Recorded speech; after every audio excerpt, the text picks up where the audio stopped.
परमेश्वर पिता का धन्यवाद हो, एक बार फिर प्रभु ने मौका दिया कि हम उसके वचन की गहराइयों में उतर सके, आई वुड से उसके वचन में तैर सके। बिकॉज मैं इन दिनों महसूस करती हूँ कि वचनों में तैरने का एक अलग मजा है।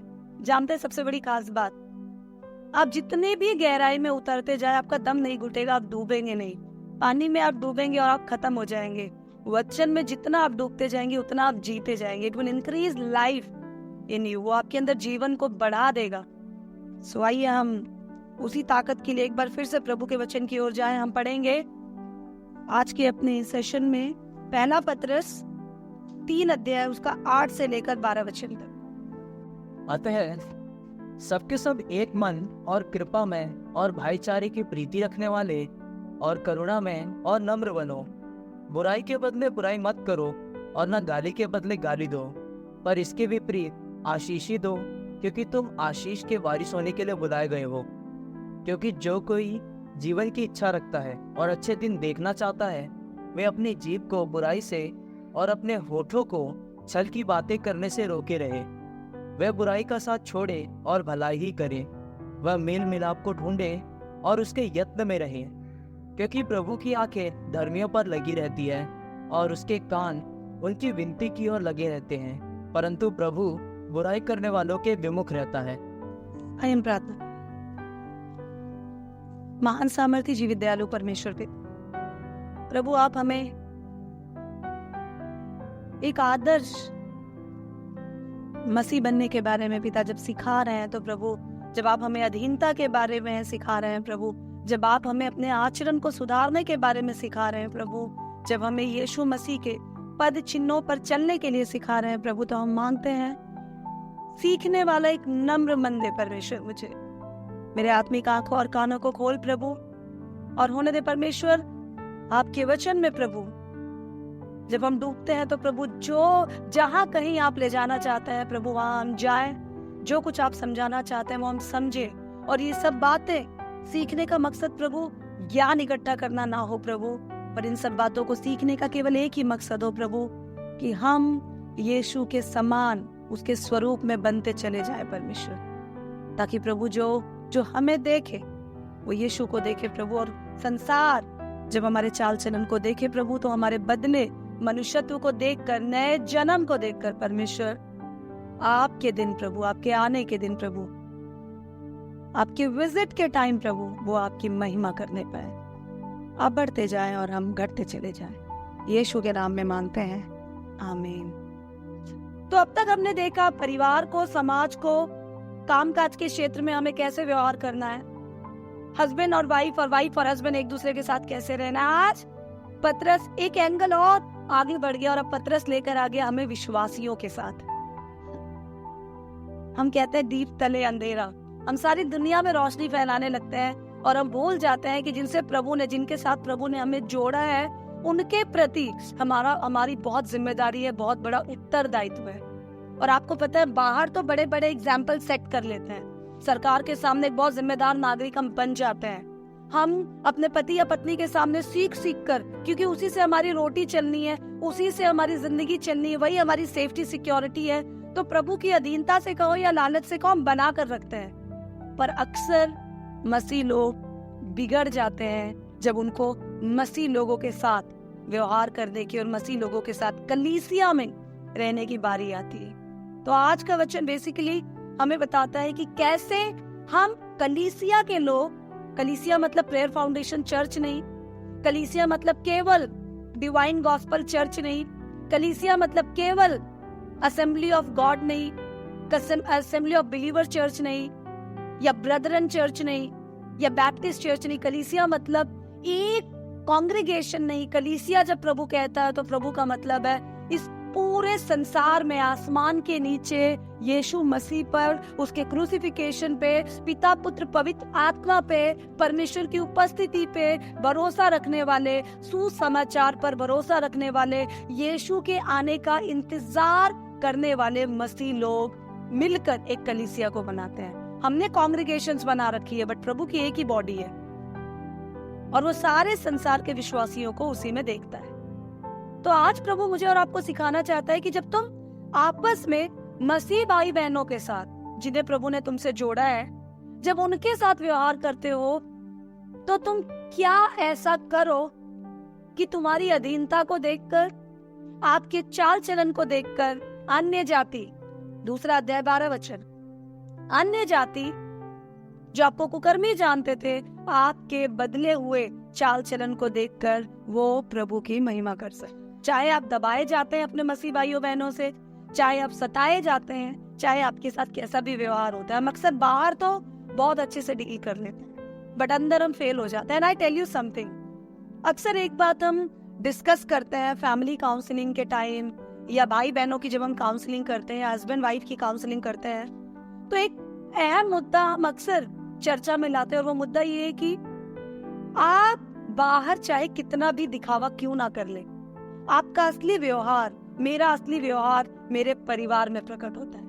हम बाहर thank you sister, how are you sister, praise the lord sister बाहर कर सकते हैं, पर जिन्हें खुदा ने मेरे साथ बहन करके जोड़ा है, वो चाहे मेरे माँ के गर्भ से निकली हुई मेरी बहन हो या मसीह के लहू से जुड़ी हुई मेरी बहन हो, स्पेसिफिकली ये बात कलीसिया के लिए है। तो कलीसिया में यीशु के लहू से सगे किसे कहते हैं? किसे कहते हैं सगे? रियल ब्रदर, रियल सिस्टर, जो खून से जुड़े हो। यहाँ पर खून से जुड़े हुए वही रिश्ते हैं जो मसीही रिश्ते हैं, क्योंकि यीशु के खून से हम सारे जुड़े हुए हैं, तो हम सगे संबंधी हैं, हम दूर के रिश्तेदार नहीं है, नातेदार नहीं है। हाँ, कई बार हम देखते हैं कि हम जाते हैं और अगर हम अपनी बहन के साथ और कलीसिया की एक बहन के साथ जाते हैं, तो जाते हुए किसी ने पूछ लिया ये कौन है आपके साथ, हम किसी दोस्त से मिलने गए, वो हमसे पूछता है ये कौन है आपके साथ, हम अपनी जो रियल सिस्टर है, जिसको हमारी माँ ने जन्म दिया, बोलते हैं ये मेरी छोटी बहन है, ये ना मेरी चर्च की लड़की है, ये ना मेरी चर्च की दीदी, ये मेरे चर्च वाले भैया है। No, that's a wrong description, वो गलत डिटेलिंग हम दे रहे हैं। ये मेरे भाई बहन है। हम शैतान को मौका ना दे डिवाइड्स का या बीच में एक लाइन खींचने का। ये मेरे भाई बहन है, ये मेरी बेटी है, ये प्रभु में मेरे भाई बहन है, ये प्रभु में मेरी बेटी है, एंड दैट्स ट्रू। तो आज प्रभु का वचन मुझे और आपको सिखाना चाहता है कि हम ऐसे डिवाइडिंग लाइन से दूर रहें, और जब अन्य जाति कलीसिया के लोगों से मुझे और आपको व्यवहार करते देखता है या देखती है या देखते हैं, तो वो उसमें भी प्रभु की महिमा करे, वो उसमें भी यीशु मसीह की जय जयकार करे, वो उसमें कह सके कि प्रभु के लोग ऐसे ही होते हैं। मैं पढ़ रही थी आज एक, जहाँ जहाँ सताव होता है वहां पर लोग क्या करते हैं पता? सताव से पहले, कलीसिया को उजाड़ने से पहले या कलीसिया में जाके वॉर करने से पहले, अटैक करने से पहले, लोग पहले अपने भेदियों को छोड़ते हैं, स्पाइस को, गुप्तचरों को छोड़ते हैं, जासूसों को छोड़ते हैं, और वो जासूस जाते हैं और जाकर वो पता करके आते हैं कि एक्चुअली कलीसिया के अंदर चल क्या रहा है। जासूसों का यही काम होता है। और मैं पढ़ रही थी आज एक रिपोर्ट कि एक जासूस को एक कुछ ग्रुप के लोगों ने कलीसिया में भेजा, और वो जासूस गया और जाकर वो रिपोर्ट लेकर आया। अब सुनिए उसकी रिपोर्ट में क्या लिखा है। उसकी रिपोर्ट में लिखा है ये ईसाई लोग अजीब तरह के लोग हैं। मुझे समझ नहीं आ रहा सर, मैं इन्हें पागल कहूं या समझदार कहूं। ये सब अलग अलग धर्म के, अलग अलग जात के, अलग अलग विचारों के, अलग अलग सभ्यता के लोग हैं। एक ही कमरे में, खाली कमरे में लोग इकट्ठे होते हैं। उस कमरे में और कुछ नहीं होता, सिर्फ यही लोग होते हैं। ये लोग जोर जोर से गीत गाते हैं, आराधना करते हैं, पर वहां कोई आकृति, वहां कोई इनका देवता नहीं होता। ये किसी यीशु के नाम से आराधना करते हैं, किसी यीशु को बार बार पुकारते हैं, पर वो वहां होता नहीं है। वहां यीशु नाम का कोई जन नहीं है, बट ये उस जन को पुकार रहे होते हैं। इनसे मिलजुल कर लगा कि ये लोग किसी का इंतजार कर रहे हैं और वो आने वाला है। और सर, लेकिन एक बात जो मुझे बहुत शॉक कर गई वो ये है कि वहां खाली रूम में जिसके लिए इंतजार कर रहे हैं, इनका जो मुख्य अतिथि, वो है नहीं। ये गाते हैं, खाते हैं, पीते हैं और ये आपस में प्यार करते हैं। वो कुछ ऐसा नहीं कर रहे हैं कि जिसके कारण मुझे लगता है कि उन्हें मारना चाहिए। वो कितना ब्यूटीफुल डिस्क्रिप्शन। मसीह लोग एक खाली कमरे में इकट्ठे होते हैं। हाँ, कोई आकृति नहीं, कोई मूर्ति नहीं, कोई चीज नहीं। जिसके नाम पे इकट्ठे होते हैं वो आदमी भी नहीं,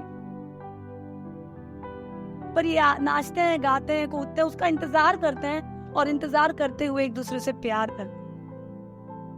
क्या हम इंतजार करते हुए वो प्यार कर रहे हैं? अगर हम नहीं करते तो आज पतरस मुझे और आपको सिखाना चाहता है। हम 8वां वचन पढ़ेंगे। पतरस कहता है, अतः सबके सब एक मन, कृपा में, भाईचारे की प्रीति रखने वाले, करुणामय और नम्र बने। 5 क्वालिटीज। एक मन, कृपा में, भाईचारे की प्रीति, करुणामय और नम्र बने। एक मन, इंग्लिश में हम कहेंगे तो दिस इज लाइक माइंडेड। एक सा मन रखना बहुत बहुत बहुत मुश्किल है। क्यों मुश्किल है? क्योंकि कुरंतियों के टाइम में जब पौलुस ने पहली चर्च की स्थापना की थी कुरंत में, तब भी ये प्रॉब्लम थी। कुरंतियों की पहली पत्री हम पढ़ते हैं, उसमें लोगों में प्रॉब्लम थी। मेरा लीडर ये नहीं है, मेरा लीडर वो है। लीडर को लेकर लड़ाई थी। बपतिस्मा ऐसे नहीं वैसे होता है, बपतिस्मा को लेकर लड़ाई थी। प्रभु बोझ ऐसे नहीं वैसे होता है। इसलिए पहला कुरंतियों 11 पौलुस को लिखना पड़ा, क्योंकि प्रभु बोझ को लेकर लोगों को लड़ाई थी। स्त्रियों को सर ढकना चाहिए नहीं चाहिए, इस बात को लेकर लड़ाई थी। हाँ, बहुत सारे मतभेद उस समय भी विश्वासियों के बीच में थे, आज भी है। लेकिन पतरस आज मुझे और आपको इस वचन के जरिए सिखाना चाहता है, दैट्स ओके। हमारे मतभेद अलग अलग है, हमारे मतभेद है चीजों में, दैट्स ओके। हम अलग अलग विचार रखते हैं, दैट्स ओके। हम अलग अलग कांग्रेगेशन को बिलोंग करते हैं। मेरे चर्च का नाम प्रेयर फाउंडेशन होगा, आपके चर्च का नाम क्राइस्ट मेथोडिस्ट होगा, आपके चर्च का नाम पेंटेकोस्टल चर्च होगा, आपके चर्च का नाम बैप्टिस्ट चर्च होगा। बट पतरस यहाँ पर बोलता है डाइवर्सिटी, विविधता, विचारों में भेद हर जगह होता है। तुम्हें मैं नहीं कह रहा कि तुम एक विचार के रहो, दैट्स ओके, पर तुम एक मन तो रह सकते हो। डाइवर्सिटी में भी, फर्क में भी तुम एक बात को तो मानते हो। एक चीज मसीह लोगों, तुम लोगों में कॉमन है कि तुम यीशु का इंतजार कर रहे हो। जो यीशु का इंतजार नहीं कर रहे वो तो इस दौर से ही बाहर है। जो यीशु को प्रभु का बेटा, परमेश्वर का बेटा नहीं मानते, वो इस कैटेगरी से बाहर है।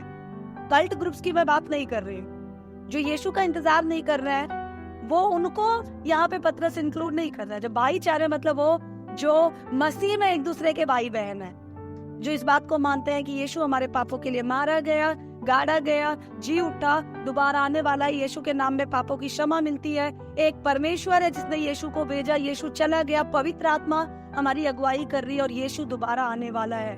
इसके अलावा जो मतभेद है, धीरे धीरे उम्र बढ़ते बढ़ते, आत्मिक उम्र बढ़ते बढ़ते हम करेक्ट होते जाएंगे, हम सीखते जाएंगे। तो पतरस यहाँ कहता है कि जब तुम आपस में मसीहियों से मिलते हो तो ऐसे ट्रीट मत करो, ओह ये गलत टीचिंग वाला जन मेरे सामने कहाँ आ गया, इसके विचार मुझसे नहीं मिलते, ये तो मेरा दुश्मन है। नो, एक मन। किसके साथ? मसीहियों के साथ। पतरस को कहना पड़ा क्योंकि ये प्रॉब्लम्स उस समय भी थी। लोग बहुत ज्यादा डिफरेंशिएट करके अलग अलग होकर रह रहे थे। इसलिए पतरस कहता है तुम एक मन रहो, क्योंकि तुम्हारा प्रभु एक है। तुम्हारे विचार अलग अलग होंगे, दैट्स ओके, बट कोऑपरेट करो डाइवर्सिटी में, इस विविधता में भी एक दूसरे के साथ सहमत होकर चलो। दूसरी बात, कृपा में रहो, सिंपैथी, सहानुभूति रखो एक दूसरे से। अगर आप इंग्लिश में पढ़ें तो कृपा में की जगह उन लोगों ने जो वर्ड यूज किया है वो है सिंपैथी। लोगों को ये फील हो कि हाँ, हमें एक दूसरे से प्यार है। वो उस चर्च का है, ओ ये गलत टीचिंग लेकर आया इसलिए बीमार है, दैट्स ओके, वेलकम इन। एक दूसरे के लिए सहानुभूति रखना और एक दूसरे की दर्द को समझना एक मसीह की बहुत बड़ी निशानी है। अगर हम एक दूसरे के साथ वो सहानुभूति, वो दर्द शेयर नहीं कर सकते, हम मसीह नहीं, हमारी आइडेंटिटी है। अगर हम लोग पहला कुरिन्थियों 12 अध्याय उसका 26 वचन ध्यान से पढ़ेंगे तो ये हमें बताता है, इसलिए यदि एक अंग दुख पाता है तो सब अंग उसके साथ दुख पाते हैं, और यदि एक अंग की बड़ाई होती है तो उसके साथ सब अंग आनंद मनाते हैं। हे भाइयों बहनों, हे मसीह भाइयों बहनों, तुम्हारा कोई मसीह भाई दुख में है तो तुम दुखी हो जाओ। तुम्हारा कोई मसीह भाई बहुत खुश है तो तुम उसके साथ खुश हो जाओ, क्योंकि तुम बोलो मत, तुम सब एक शरीर का अंग हो। हम लोग बहुत कैजुअली वचन को लेते हैं, बहुत कैजुअली, बहुत हल्के में ही ले लेते हैं। हम इनकी गहराइयों को समझने की कोशिश ही नहीं करते। हमारे फेवरेट लोग कलीसिया में बीमार है तो हम दुखी हो जाते हैं, स्लीपलेस हो जाते हैं, रोने भी लगते हैं, उपवास भी रखते हैं। बट जो हमारे फेवरेट नहीं है तो हमें लगता है ठीक है, ओके, मैं तुम्हारे लिए प्रार्थना करूंगी, चिंता मत करो। That's okay. सहानुभूति रखो। ये दर्द, एक दूसरे के दुख में हमारे आंसू आ जाना, एक दूसरे की खुशी में वो जोश आ जाना। अब आप अच्छे से देखिए, आपके पैरों को नई चप्पल मिलती है, आपके होठ मुस्कुराते हैं, नहीं मुस्कुराते हैं? पैरों, होठ से बहुत दूर है पैर, होठ ऊपर है, पैर नीचे है। होठ सोचे ओह नीचा है, ये तो जमीन से जुड़ा हुआ कहीं का, इसको कुछ मिला तो भी मुझे क्या फर्क पड़ता है, मैं तो ऊपर हूँ, आसमान पर हूँ। No, a lips can never think like that। होठ ऐसा सोच ही नहीं सकता, क्योंकि होठ को पता है ये पैर मेरे शरीर का हिस्सा है। जब इसकी लोग इसे देखेंगे, चप्पल को देखेंगे, पहली चीज मुझे आराम मिल रहा है। होठ ये नहीं कहेगा कि पैर तुझे आराम मिला रहा है। होठ will say, hand will say, हमारे हाथ, हमारा पैर तक इस बात को कहेगा यस मुझे आराम मिल रहा है, क्योंकि पैर तलवों के नीचे एक नई चप्पल आ गई है। आप समझ सकते हैं इस बात को? हमारे हाथ में हमारी आंखें आइसक्रीम को देख लेती है, आंखें देख लेती है, हमारी लार टपकने लगती है, we start drooling like dogs. हमारी जीभ इस समय नहीं सोचती आंखों का काम है, मैं चाहे कुछ भी हो जाए, अब मैं आंखों की कोई बात नहीं मानूंगी, मेरी आंख से दुश्मनी हो गई है, ये देखता है और मैं चाटती हूँ, तो हम दोनों के रोल अलग है, अब मुझे कुछ लेना देना नहीं, नॉट एट ऑल। हमारी जीभ खाते खाते कट जाए, हमारी आंख बोली अच्छा हुआ कट गई, बहुत बोलती थी, नहीं, हमारी आंख टप टप टप टप आंसू बहाने लगती है। One body concept. अगर हम ये कहते हैं मैंने मसीह को जान लिया, तो जो दर्द हमारी बॉडी महसूस करती है, बॉडी का एक अंग और दूसरे अंग सिरा जाते हैं, जो खुशी हमारा एक अंग महसूस करता है, दूसरे अंग आनंदित हो जाते हैं, वही जॉय प्रभु मुझे और आपको, उसी जॉय में प्रभु मुझे और आपको देखना चाहता है, उसी दुख में प्रभु मुझे और आपको देखना चाहता है। जब हमारे साथी लोग यहाँ पर दुखी है तो एक मन रहे, एक दूसरे से सहानुभूति रखें। हम एक और वचन देखेंगे, रोमियो की पत्री 12 अध्याय उसका 15 वचन। आनंद करने वालों के साथ आनंद करो और रोने वालों के साथ रो। आनंद करने वालों के साथ आनंद करो, रोने वालों के साथ रो। एग्जैक्ट अपोजिट मसीहियों के लाइफ में होता है। आनंद करने वालों को देखकर रोते हैं, रोने वालों को देखकर हम पार्टी करते हैं। जो मुझे नहीं पसंद वो बर्बाद हो गया, वाह। वो बहन मुझे नहीं पसंद, वो बीमार हो गई, वाह।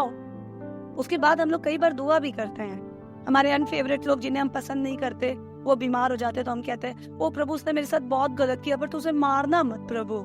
What kind of love do we have? किस तरीके का प्यार हमें गवर्न कर रहा है। मसीह ने लाजर की कब्र के बाहर मार्था मरियम को रोते देखा, पूरे गांव को इकट्ठा देखा, मसीह रोया। ही कुड नॉट रेजिस्ट, वो अपने उस दर्द को कंट्रोल नहीं कर पाया, वो रोया। प्रभु का वचन बताता है वो सहानुभूति, एक दूसरे के लिए हमारे मन में रहना जरूरी है। तीसरा कैरेक्टरिस्टिक, भाईचारे की प्रीति। भाईचारा। अगर आपकी लाइफ में भाईचारा नहीं है तो आप सब बेचारा है। I am telling you, no चारा विदाउट भाईचारा। हमें कई बार लगता है कि भाईचारे के प्रीति के बारे में यहाँ चर्चा क्यों है? क्यों भाई की चर्चा? जब भाईचारा कहता है तो ये बहन चारा भी है। कलीसिया मतलब भाई बहनों की तरह एक दूसरे से प्यार करें। तो हम सोचते हैं वाह, इसका मतलब जैसे मैंने अपनी छोटी बहन से प्यार किया वैसे ही प्यार करूं, जैसे मैंने अपने छोटे भाई से प्यार किया वैसे ही प्यार करूं। छोटे भाई बहनों में, रियल भाई बहनों में बहुत प्यार होता है। एक दोस्त अपने दोस्त से कह रहा था कि तू अपनी बहन से कभी पैसे मत लियो। क्यों ना लूं? अरे मत लेना बहनों से पैसा, बहुत पंगा है। अरे मेरी बहन है, मेरा हक है, जो लेना है मैं उससे ले सकता हूँ। अरे तू सुन, मैंने अपनी बहन से 200 रुपए लिए, 3 बार वापस कर चुका हूँ, अभी भी कहती है 100 रुपए बाकी है। पतरस कहता है भाईचारे की प्रीति से एक दूसरे से प्रेम रखो। लोगों को ये फील होना चाहिए, कि लोगों को ये महसूस होना चाहिए कि हाँ ये मेरा। अगर हम पहला यूहन्ना 3 अध्याय पढ़े तो वो भाईचारे की प्रीति किस तरह से एक दूसरे को अकोमोडेट करे। मैं आपके पास आती हूँ, आप मेरे पास आते हैं। संसार का कोई भी मसीह आपके पास आता है तो उसको एक बात महसूस होनी चाहिए, she is my sister, she is my brother, he is my brother. ये मेरा भाई है, वो मेरी बहन है, यही तो मेरे अपने हैं। वो फीलिंग अगर हम एक दूसरे के लिए नहीं ला पाते, हम किस तरह का प्यार कर रहे हैं। एक बार एक बेटा अपनी माँ से कहता है कि माँ, मैं अपनी बहन से बहुत प्यार करता हूँ। तो माँ कहती है, बेटा तू अपनी माँ से, अपनी बहन से प्यार कर, तुझे पता है खुदा ने अपने घर में परी भेजी है, परी भेजी है।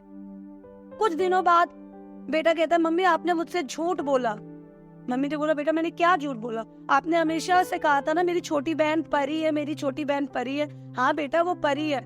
मम्मी अगर वो परी है तो मैंने उसको बिल्डिंग के ऊपर से फेंका तो वो उड़ी क्यों नहीं?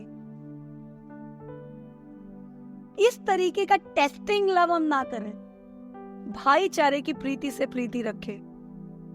आपके मन में एक फीलिंग होनी चाहिए कि ये प्रभु में मेरा भाई है और मुझे इससे लेना नहीं है। प्यार लेने के बारे में नहीं है, प्यार देने के बारे में। यीशु मसीह ने मुझे और आपको दे दिया अपने आप को कंप्लीटली। हम उसको जानते भी नहीं थे। आपके कलीसिया के लोग हम कहते हैं, how do I know him, मैं उसे जानती नहीं हूँ। दीदी क्यों? आप कई बार लोग बोलते, दीदी पुश मत करो प्लीज, डोंट पुश मी। ये ना, ये एक बहुत बड़ा ये हिंड्रेंस, एक बहुत बड़ा टैग मसीहियों ने लगा रखा है। मसीह लीडर्स, मसीह पास्टर्स, मसीह अगुए, मसीह बिलीवर्स, नए बिलीवर्स, पुराने बिलीवर्स। मुझे जब समझ आएगा तब मैं करूंगा, डोंट पुश मी। आप कर क्या रहे हैं जब आपको प्यार करने के लिए पुश किया जा रहा है, धक्का दिया जा रहा है? पुशिंग मीन्स धक्का देना। हम किस प्रभु की आराधना कर रहे हैं? जिसकी हम स्तुति कर रहे हैं, जिसकी हम आराधना कर रहे हैं, उस प्रभु ने एक ही काम किया। आपको पता है पूरी बाइबल को एक शब्द में बोलना है तो कोई भी कह सकता है, Bible is all about love. हम कहते हैं मुझे प्रेम करने के लिए दबाव मत डालो, जब मेरी मर्जी आएगी मैं प्रेम कर लूंगा। तो हम कर क्या रहे हैं? आपको पता है जब हम कहते हैं मैं प्रेम नहीं करती, तब हम यीशु का इनकार करते हैं, हम प्रभु का इनकार करते हैं, क्योंकि परमेश्वर प्रेम है। जो प्रेम नहीं करता वो परमेश्वर को नहीं जानता, मानता नहीं लिखा है। Can you imagine?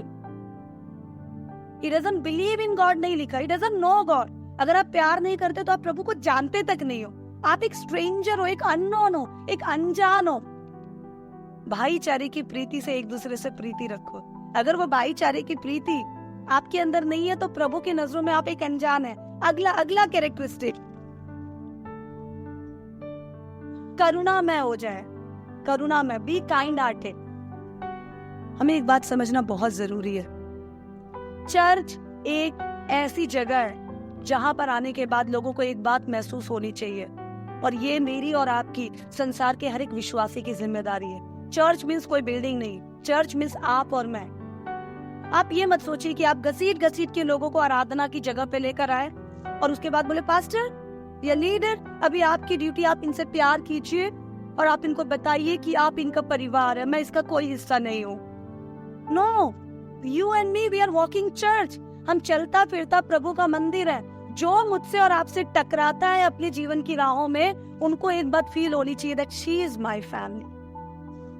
आप समझिए कितना बड़ा उत्तरदायित्व है। सुमित से कोई मिलता है पहली मुलाकात में, उसे ये महसूस होना चाहिए कि ये मेरे लिए अनजान नहीं है, मेरा परिवार है। रेनू से कोई मिलता है, उसे फील होना चाहिए ये मेरे लिए अनजान नहीं है, शी इज फैमिली, ये मेरा परिवार। हम जानते हैं चर्च में एक तरीका है जो अक्सर बहुत सारे लोग यूज करते हैं। आप 2-4 फैमिलीज के साथ बहुत क्लोज टर्म रखेंगे, उसके बाद बोलेंगे पता है वो वाली सिस्टर भी अब बीमार पड़ी है, एक और जन बीमार पड़ गए। क्या ये इस तरह के शब्द, इस तरह के डिस्टेंट शब्द हम अपने खास लोगों के लिए कह सकते? नहीं कह सकते। मेरी बहन बीमार है, मेरा भाई बीमार है। प्रभु हमें वो फैमिली एम्बियंस में डालना चाहता है। एक पास्टर का मैं एक्सपीरियंस सुन रही थी, काफी बुजुर्ग है वो, उनकी बेटी किसी जगह रहती है और उनकी बेटी ने उनको एक दिन फोन किया और फोन करके बोला, डैड प्लीज आप अपनी पोती के लिए प्रार्थना कीजिए। क्या हुआ बेटा, क्या हुआ? कुछ नहीं डैड, बस प्रार्थना कीजिए करके फोन रख दिया। ये बेचारे दादाजी, इनका दिल धक धक करने लगा। फोन कर रहे हो, फोन काट रही है, फोन कर रहे हैं, फोन काट रही है, फोन कर रहे हैं, फोन काट रही है। एकदम घबरा गए। पादरी है तो भी है तो इंसान। डर गए कि पोती मर गई, पोती कूद गई, एक्सीडेंट हो गया, स्विमिंग पूल में डूब गई, हुआ क्या कुछ पता नहीं चल रहा। ये अपनी पत्नी को ले गए, बेडरूम में बैठे और कांप रहे थे। वो पास्टर अपना एक्सपीरियंस बता रहे थे, मैं सुन रही थी कुछ टाइम पहले। वो कांप रहे थे कि ऐसा लगा मेरी पोती खत्म हो गई। और वो फोन लगा रहे, बेटी फोन काटे जा रही है, काटे जा रही है, काटे जा रही है। उसके बाद थोड़ी देर बाद पादरी ने मैसेज किया, please tell me how is my granddaughter, please बताओ मेरी पोती कैसी है। तो बेटी का फोन आया, पापा अब वो ठीक महसूस कर रही है। हुआ क्या था? कुछ नहीं पापा, उसके ना पैरों में थोड़ी सी मोच आ गई थी। फिर क्या हुआ पापा? मैं उसे कार में ले जाने लगी। बड़ी वाली बेटी चिल्ला चिल्ला के प्रे कर रही थी, पिता मेरी बहन को बचा लो, पिता मेरी बहन को ठीक करो, मैं इसे खोना नहीं चाहती।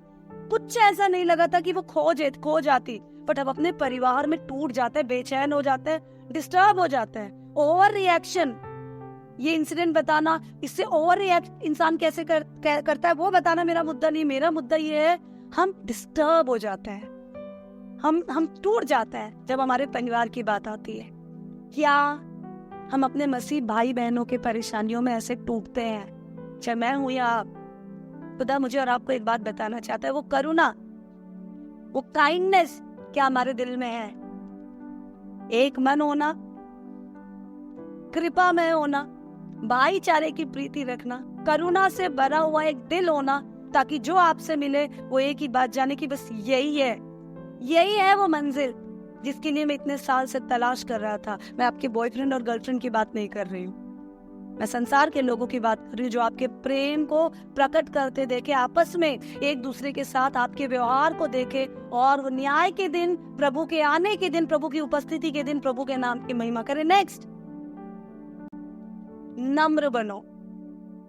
हम लोग स्कूल में पढ़ते हैं, इन दिनों स्कूल में एक सेशन चलता है, care is share, share is care. हमारे बच्चों, नम्र मतलब एक तरह से मैनर वाले, कर्टियस बनो, बट अगर आप इसका इंग्लिश ट्रांसलेशन देखेंगे तो वहां पे लिखा है बी कर्टियस, नहीं है तो और भी ट्रांसलेशन देखेंगे तो उसमें लिखा है be humble minded, kind hearted, humble minded. Humble हो जाना मतलब एकदम नीचे हो जाना। और ये हम्बल शब्द हम देखें तो ये हम्बल शब्द की शुरुआत हुई थी जब गुलामी चलती थी, स्लेवरी चलती थी, लोग स्लेव्स को हम्बल बोलते थे। हम्बल मतलब एकदम नीचे, कुछ नहीं कर सकता।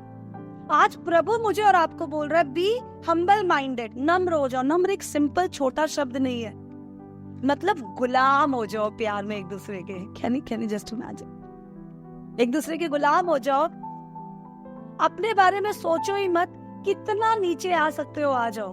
हमारी आईब्रोज नीचे ही नहीं होती है सिचुएशंस के टाइम में, हम झुकना ही नहीं चाहते हैं सिचुएशंस के टाइम में। प्रभु चाहता है कि हम इस तरीके का प्यार करें, इतने नम्र हो जाए, इतने नीचे हो जाए, इतना डूब जाए रिश्तों में, कुछ भी करके। पौलुस कहता है ना, मैं लोगों के बीच जाता हूँ, मैं अन्य जातियों के बीच जाता हूँ, मैं राजाओं के सामने जाता हूँ, जहां जाता हूँ जो मिले सहता हूँ, किसी पे बोझ नहीं डालता। मैं शादी कर सकता था पर मैंने नहीं किया, अन्य प्रेरितों की नाई। मैं घर गृहस्थी चला सकता था, मैंने नहीं चलाया। मैं कलीसिया से बहुत कुछ ले सकता था, मैंने नहीं लिया। लोगों ने मेरा मजाक उड़ाया, लोगों ने कहा कि ये पौलुस किसी काम का नहीं, इसका शरीर देखो, इसकी भाषा देखो, कलीसिया से मिलकर ये आराम से सेवा कर सकता है, ये देखो तंबू बना रहा है, छोटे छोटे काम कर रहा है। मैं नीच बन गया, लोगों के सामने घृणित बन गया और नीचे चला गया। मैं और नीचे चला जाऊंगा, मैं कुछ भी सहूंगा ताकि एक एक आत्मा बचाई जाए। कैन वी ले आवरसेल्फ डाउन? मुझे बहुत अच्छा लगता है जब मैं याद करती हूँ, जहाँ मैं पहले आराधना में जाया करती थी, मेरे पास्टर एक बात कहा करते थे कि हम विश्वासियों की एक बहुत बड़ी प्रॉब्लम है। क्या प्रॉब्लम है? हमारी प्रॉब्लम ये है कि हम मसीह को ऊंचाई पे ढूंढ रहे हैं, सामने ढूंढ रहे हैं, छत पे जाते हैं, हाथ उठाते बोलते हैं ओ मसीह तू मुझे दिख जा, पर मसीह वहां नहीं है। मसीह ग्राउंड जीरो पे है, उसने शून्य से नीचे अपने आप को कर लिया। हम अपने आप को शून्य नहीं करना चाहते। इट इज सो डिफिकल्ट छोटा बन जाना। हमारे मन में 24/7 एक कैलकुलेशन चलती है, मुझे छोटा नहीं बनना। हम कई बार तैयार नहीं होते प्रीचिंग के लिए। जब तक हम नीचे नहीं आएंगे प्रभु हमें ऊपर लेकर नहीं जाएगा, क्योंकि मसीह की शुरुआत ही जमीन के नीचे से, कब्र से हुई थी। कब्र से यीशु जी उठा। हम जीरो होने के बाद ही हीरो बन पाएंगे। इसलिए प्रभु कहता है बी हम्बल माइंडेड, नम्र हो जाए, अपने आप को पूरी तरह हम खत्म कर दे। और इसके बाद हम 9वां वचन पढ़ेंगे, बुराई के बदले बुराई मत करो और न गाली के बदले गाली दो, पर इसके विपरीत आशीष ही दो, क्योंकि तुम आशीष के वारिस होने के लिए बुलाए गए हो। एक विश्वासी के लाइफ का सबसे टफ काम, सबसे टफ काम, कैसे सह लूं मैं कैसे मैं बुराई का बदला बुराई से ना दूं। हाउ डेयर हिम, इसने मुझे छोटा समझा कैसे, कोई किसी ने मुझे गाली दे दिया, मैं कैसे सह लूं उसको। बहुत बहुत मुश्किल है हमारे लिए, बहुत मुश्किल है। और पतरस से ये लाइन स्पेशली लिखवाने का एक बहुत बड़ा मकसद है। आज पतरस मुझे और आपको प्रचार कर रहा है, बुराई के बदले बुराई मत करो। गतसमनी बाग में पतरस कंट्रोल नहीं कर पाया। गतसमनी बाग में जब वो यीशु मसीह के साथ था, यीशु की आखिरी प्रार्थना एक तरह से क्रूस पे चढ़ाए जाने से पहले, सैनिक आकर यीशु को पकड़ने लग जाए तो पतरस ने तलवार निकाली और उसके कान काट दिए। प्रभु का धन्यवाद हो, पतरस मछुआरा था। अगर वो मछुआरा नहीं योद्धा होता तो वो गर्दन काट देता। तलवार चलानी आती नहीं थी, केवल जाल पकड़ना आता था, इसलिए केवल कान ही काट पाया हूँ। आज वो पतरस मुझे और आपको कह रहा है, मैंने कान काट के देख लिए, मैंने काटा, कुछ नहीं हो पाया। मेरे प्रभु ने उसे उठाकर जोड़ दिया। मैंने बहुत लोगों को डांटा अपनी लाइफ में, कुछ नहीं हो पाया। मेरे प्रभु ने माफ करके उन्हें जीत लिया। पतरस मुझे और आपको पतरस ये बात बताना चाहता है, बुराई के बदले बुराई ना करे, गाली के बदले गाली ना दे। बहुत मुश्किल है। बाइबल हमें सिखाती है, जो तुम्हें सताते हैं उन्हें तुम आशीष दो, जो तुम्हें सताते हैं उन्हें तुम आशीष दो। प्लीज यहाँ ध्यान दे, ये काम बहुत मुश्किल है। नीति वचन हम पढ़ेंगे तो उसमें लिखा हुआ है कि जो तुम्हें तंग करते हैं उन्हें आशीष दो, क्योंकि जब तुम उन्हें आशीष देते हो तो उनके सर पे तुम अंगारे रखते हो, फायर उनके ऊपर रखते हो। तो हम में से बहुत सारे लोग इसलिए माफ कर देते हैं, हमें ऐसा लगता है कि माफ करेंगे तो प्रभु इन्हें सजा देगा। नहीं, मेरे और आपके अंदर अगर सजा देने वाला मन है तो हम प्रभु की सेवा भाइयों और बहनों नहीं करते। बाइबल बताती है, अपने दुश्मनों से अपने समान प्यार करो, अपने दुश्मनों से अपने समान प्यार करो। एक बार एक चर्च में एक दूसरे चर्च का विश्वासी आ गया। ध्यान से सुनिएगा, एक चर्च में एक दूसरे चर्च का विश्वासी आ गया। ये लोग कुछ और तरह से आराधना करते थे, वो चर्च का जन कुछ और तरह से आराधना करता था, पर कुछ सोशल कुछ काम था, उस काम से इस चर्च में उसने विजिट किया। ध्यान से सुनिएगा। जब वो इस चर्च में आया और विजिट करने लग गया और पादरी आए, और आने के बाद पादरी सबको गले लगा रहे थे। जब इस आदमी को पादरी गले लगाने आया तो बोला, स्टॉप, तुम मुझे गले मत लगाना। पादरी ने बोला, क्यों मैं तुम्हें गले क्यों नहीं लगाऊं? बोलता, क्योंकि मैं तुम्हारा दुश्मन हूँ। क्यों तुम मेरा दुश्मन हो? क्योंकि मैं इस चर्च का नहीं हूँ, मैं दूसरे चर्च का हूँ।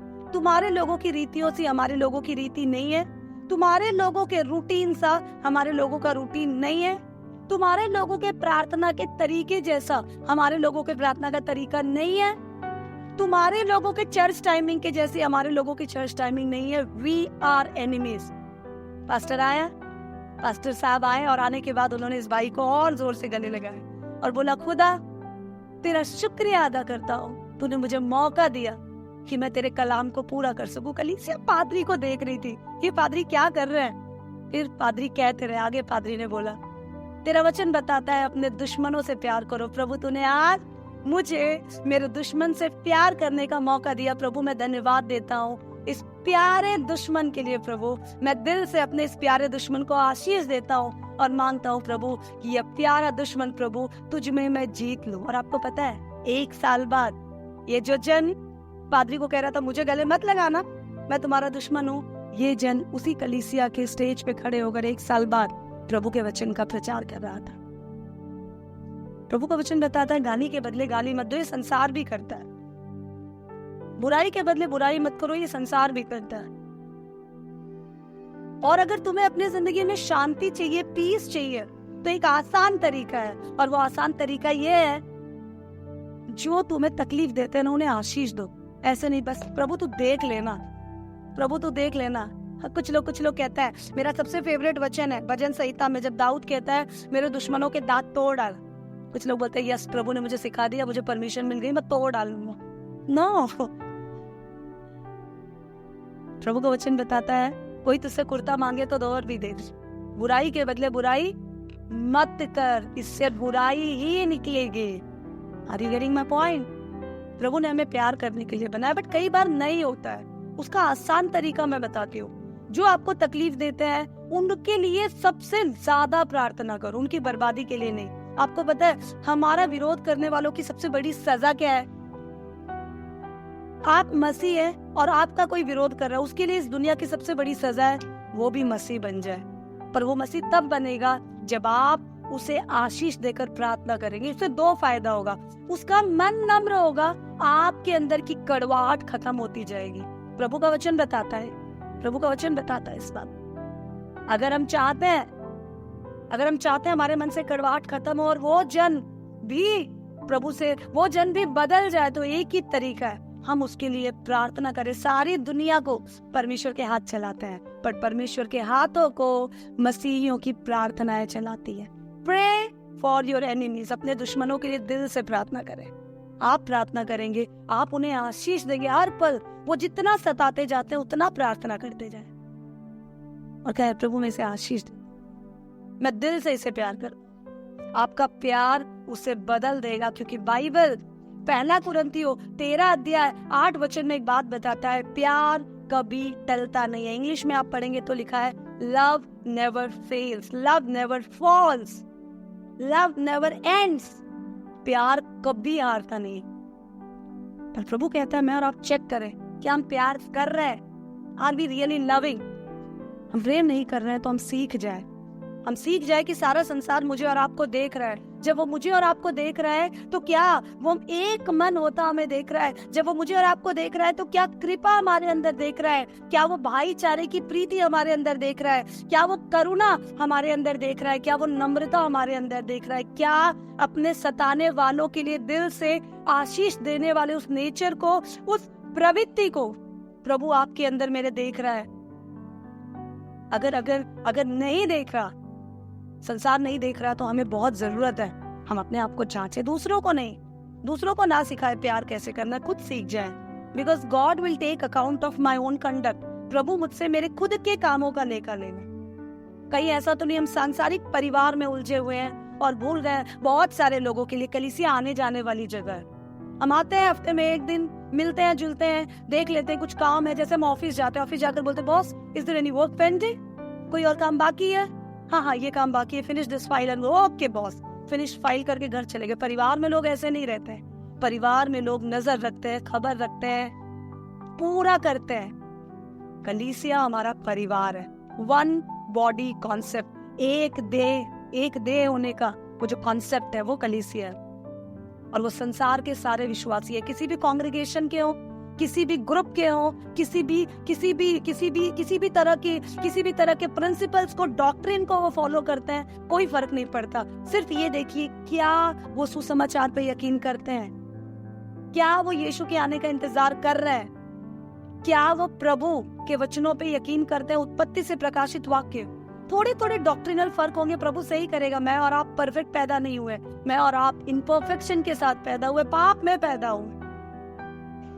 हमें जानना बहुत जरूरी है, हाथ के बदले हाथ सबको लूला बना देगा, आंख के बदले आंख सबको अंधा बना देगा। मैं बस सुन रही थी, कोई कह रहा था भाई भारत एक अजीब देश है। क्यों? यहाँ पर लोग पहले बोलते हैं हाथ तो लगा कर देख, हाथ तो लगा कर देख, हाथ तो लगा कर देख, थोड़ी देर बाद बोलते हैं हाथ कैसे लगाया, हाथ कैसे लगाया, हाथ कैसे लगाया। हमें इन उलझनों में नहीं पड़ना। ये सारी कहावतें, ये सारे जोक्स, ये सारे फ्रेजेस, मुहावरे मसीहियों के लिए नहीं है। मसीहियों के लिए केवल एक ही प्रिंसिपल है, love one another like your own self. एक दूसरे से ऐसा प्यार करें जैसे आप खुद से प्यार करें, क्योंकि जब हम प्यार करेंगे तभी लोग जानेंगे कि हम मसीह के लोग हैं। हमारा आईडी कार्ड, हमारा स्टैंड भी हमारा प्यार है। एंड क्यों करें? क्योंकि 9वां वचन बताता है, लास्ट लाइन, क्योंकि तुम इसी के लिए बुलाए गए हो। आप लोग चीख कर बोलते हैं, ओ प्रभु तू मुझे बता मेरी बुलाहट क्या है, ओ प्रभु तू मुझे बता मेरी सेवा क्या है, ओ प्रभु तू मुझे बता what is my calling, what is my calling, what is my calling, मेरी बुलाहट क्या है। प्रभु आज आपको और मुझे बता रहे, तेरी बुलाहट ये है कि तू लोगों को आशीष दे और लोगों से प्यार कर, क्योंकि तू मेरा वारिस है। मेरा वारिस जो तेरे लिए अपनी जान दे चुका है, उसने तुझे यही सिखाया कि तू उसके पद चिन्हों पर चले, क्योंकि तुम उसी के लिए बुलाए गए हो। हम इसी का दूसरा अध्याय उसका 21 वचन पढ़ते हैं, वो भी यही कहता है, तुम इसी के लिए बुलाए गए हो। 20 वचन बताता है, क्योंकि ये प्रभु को बात है। आज फिर से 10वां वचन बताता है, तुम इसी के लिए बुलाए गए हो। कलीसिया, आप बचपन से इस सवाल से जूझ रहे हैं कि मेरी बुलाहट क्या है, तो आज मैं आपको बताना चाहती हूँ, आपकी बुलाहट ये है कि आप मसीह के लिए दुख उठाएं और सहें, और उसके बाद मसीह के प्यार को प्रकट करें, ताकि अन्य जाति जो आपको देखती हैं, मसीह, कमजोर मसीह जो आपको देखते हैं, वो आपको देखकर कंफर्ट फील करे, आपको देखकर शेल्टर, एक आसरा फील करे, आपको देखकर, वो मुझे देखकर वो प्रभु के नाम की महिमा कर सके। और अगला वचन हम पढ़ेंगे 10 and 11 and 12। क्योंकि जो कोई जीवन की इच्छा रखता है और अच्छे दिन देखना चाहता है, वे अपनी जीभ को बुराई से और अपने होठों को छल की बातें करने से रोके रहे। वह बुराई का साथ छोड़े और भलाई ही करे। वह मेल मिलाप को ढूंढे और उसके यत्न में रहे, क्योंकि प्रभु की आंखें धर्मियों पर लगी रहती है और उसके कान उनकी विनती की ओर लगे रहते हैं, परंतु प्रभु बुराई करने वालों के विमुख रहता है। यस, बाइबल बताती है कि जो कोई जीवन की इच्छा रखता है और अच्छे दिन देखना चाहता है, प्रभु ने ये पतरस ने भजन से इस वचन को कोट किया, जो कोई भलाई की इच्छा रखता है और अच्छे दिन देखना चाहता है। अच्छे दिन वो नेताओं वाले अच्छे दिन, बुरे दिन नहीं, अच्छे दिन, आशीष के दिन देखना चाहता है। किसी को मैंने कहते हुए सुना, आज अगर आप सताव सह रहे हैं, आपके सामने सताव, मसीह में चलने के कारण सताव बढ़ते जा रहे हैं, तो याद रखना, अर्थ में, पृथ्वी पे सताव बढ़ रहे हैं तो स्वर्ग में आशीषें बढ़ रही है। It's getting added. आपका अकाउंट बैलेंस बढ़ते जा रहा है, फास्ट, आपको पता भी नहीं चल रहा। पर क्वेश्चन ये है, क्या हम सह रहे हैं? क्या मसीह के साथ जी रहे हैं? क्या हम कलीसिया को अपना परिवार मानते हैं? क्या हम अच्छा जीवन देखना चाहते हैं? क्या हम प्रेम से भरा हुआ जीवन देखना चाहते हैं? अगर हाँ, 12 वचन तक एक ही बात ये बताता है, अगर ऐसा है तो एक ही मंत्र है, एक ही रास्ता है, गुड और बैड, राइट और रॉन्ग, सही या गलत, अच्छे या बुरे, सबसे प्रेम करें। प्रेम एक मसीह का आईडी कार्ड है। मुझे बार बार याद आती है, हमने कई बार चर्चा की, बड़े एक बार फिर से मैं चर्चा करूंगी, और वो मेरी लाइफ की बहुत इंस्पायरिंग कहानी है। मैंने प्रभु के दास को, पास्टर जी को कहते हुए सुना है कई बार, हमारा जीवन एक बिजली के खंभे की नहीं होना चाहिए। वो जलेगा तब जब वो मेन स्विच से कनेक्टेड रहेगा। हम जलेंगे तब, रोशन तब होंगे जब हम परमेश्वर से कनेक्टेड रहेंगे। हम परमेश्वर से तभी कनेक्टेड रहेंगे जब हम वो करेंगे जो परमेश्वर हमसे करवाना चाहता है। और अगर प्रभु ने मुझे और आपको ज्योति की नाई संसार में रखा है, तो एक एग्जाम्पल देखिए, एक बिजली का खंभा है, मान लीजिए उस बिजली के खंभे की कोई माँ है। हर माँ अपने बच्चों को अच्छी शिक्षा देती है। वो बिजली के खंभे की वो माँ अपने बच्चे को क्या शिक्षा देगी? पहली चीज, बेटा अंधेरा होते ही, अंधेरा दिखते ही याद रखना, तू जलते रहना। गर्मी लगेगी तुझे, मुझे पता है, थोड़ी सी बेचैनी होगी तुझे, मुझे पता है, पर तू जलते ही रहना। जहां तक फैला सकता है तू अपनी रोशनी को फैलाते ही रहना। दूसरी शिक्षा, जलते ही रहना। जलने के लिए मेन स्विच से कनेक्ट रहना। याद रखना बेटा, मेन स्विच से हटे तो तुम कितने भी सुंदर लैंप हो, तुम्हारा स्ट्रक्चर मैटर नहीं करेगा, तुम्हारा शेप मैटर नहीं करेगा। हमारी ब्यूटी, हमारा शेप कोई मैटर नहीं रखता, हमारा मेन स्विच परमेश्वर है। बिजली के खंबे की माँ बिजली के खंबे से कहेगी जलते रहना, कनेक्टेड रहना। चाहे अच्छे लोग आए, चाहे बुरे लोग आए, सबको रोशनी देते रहना।